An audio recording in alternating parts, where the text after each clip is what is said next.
Nếu anh em đang dùng PC hay laptop chỉ có 4GB RAM, không card đồ họa rồi, mở mấy game lên đã thấy tụt mood liền. Nhất là cuối năm 2025 này, giá RAM thì đang tăng, muốn nâng cấp mà không vấp được cục tiền. Nhưng thực tế với cấu hình kiểu này, anh em vẫn còn rất nhiều game PC chơi mượt, chơi lâu mà không chán nếu chọn đúng game.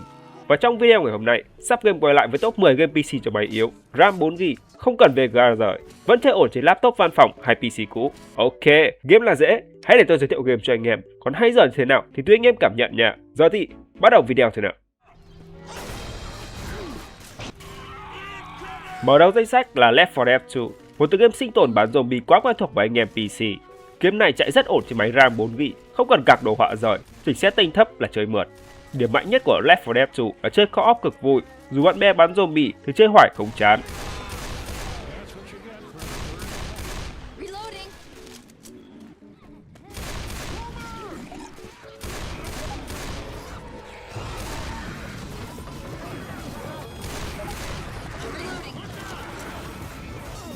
Nếu anh em đang cần một tựa game nhẹ, dễ chơi, vào là vui liền thì Left 4 Dead 2 vẫn là lựa chọn rất ổn.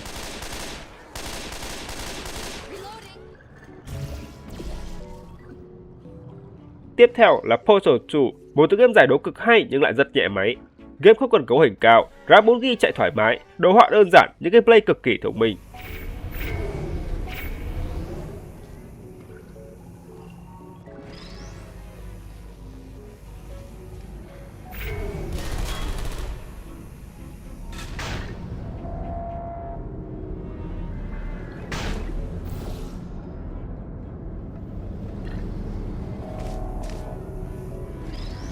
Nếu anh em thích game vừa chơi vừa suy nghĩ, không cần bắn súng, không cần phản xạ nhanh, Portal 2 là một tựa game rất đáng để trải nghiệm trên máy yếu.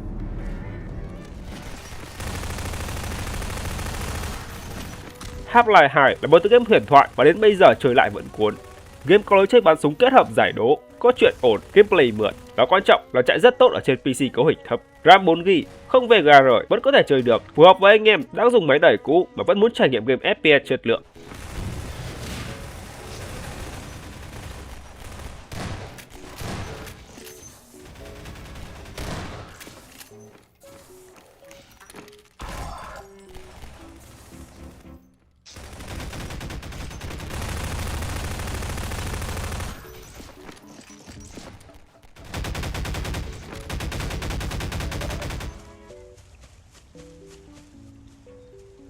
Ở vị trí tiếp theo là Mafia 2. Lưu ý là bản thượng, không phải Definitive Edition đâu nha. Mafia 2 nổi bật ở câu chuyện chơi theo kiểu phim xã hội đen rất cuốn. Với RAM 4GB, không VGA rời, anh em chỉ cần chỉnh setting thấp là vẫn chơi ổn.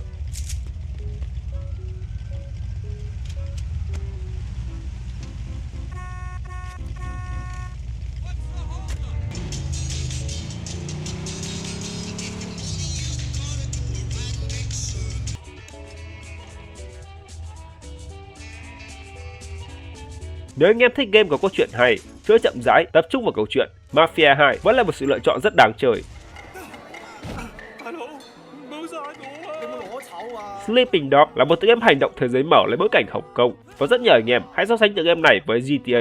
Điểm khác biệt lớn nhất là gameplay thiên về đánh tay không, combat cận chiến rất đã, rất sướng tay. Game chạy khá ổn trên máy RAM 4GB, không cần VGA rời nếu chỉnh setting hợp lý.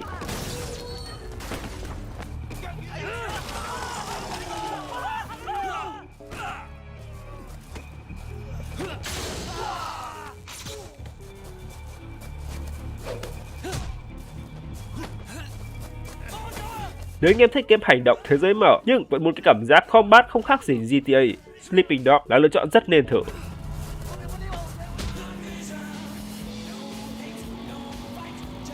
GTA 4 là tựa game mà rất nhiều anh em nghĩ là máy yếu thì không chơi nổi. Thực tế là nếu chỉnh setting hợp lý, RAM 4GB vẫn có thể chơi được GTA 4 ở mức chấp nhận được. Cốt truyện của GTA 4 khá nặng độ, không màu mè như GTA 5 nhưng lại rất cuốn theo kiểu đời thực. Crazy. You're the crazy ones. You who hate. I only hate lies. Don't make me kill you. Nếu anh em thích thế giới mở của câu chuyện sâu, GTA 4 vẫn rất đáng để cày lại.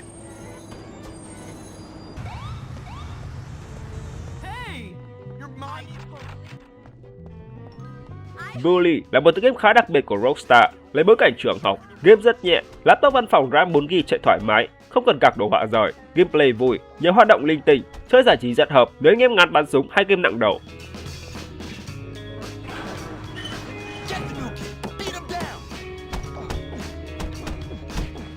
The curriculum demands that you do these vocabulary.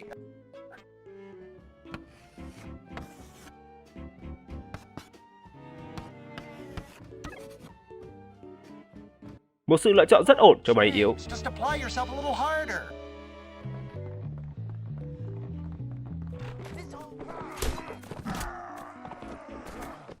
Mount and Blade Warband là tựa game chiến thuật hành động cho phép anh em chỉ huy cả một đội quân đồng người.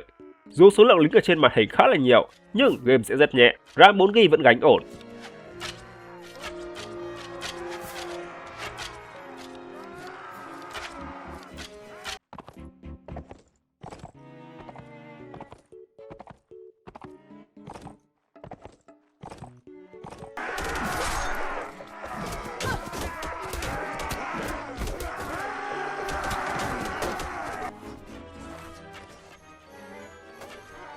Nếu anh em thích kiểu game đánh trận lớn, chiến thuật, cái quốc lâu dài, Warband là một tựa game cực kỳ đáng chơi ở trên máy yếu.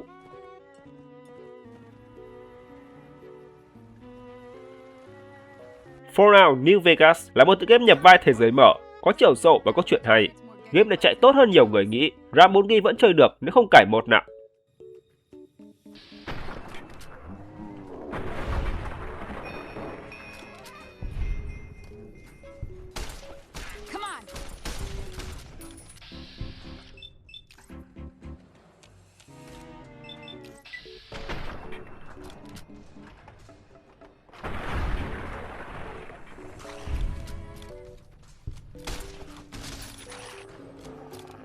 Nếu anh em thích khám phá, làm nhiệm vụ, đối thoại nhiều và lựa chọn ảnh hưởng đến câu chuyện, Fallout New Vegas là một cái tên không nên bỏ qua.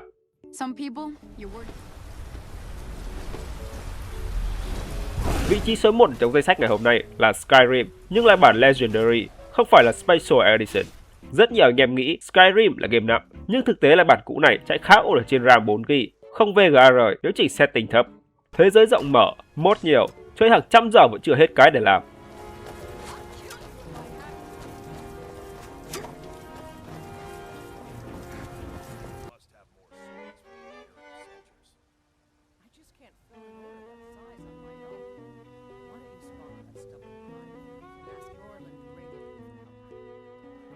Nếu anh em muốn một tựa game để chơi lâu dài ở trên máy yếu, Skyrim là một lựa chọn cực kỳ đáng giá.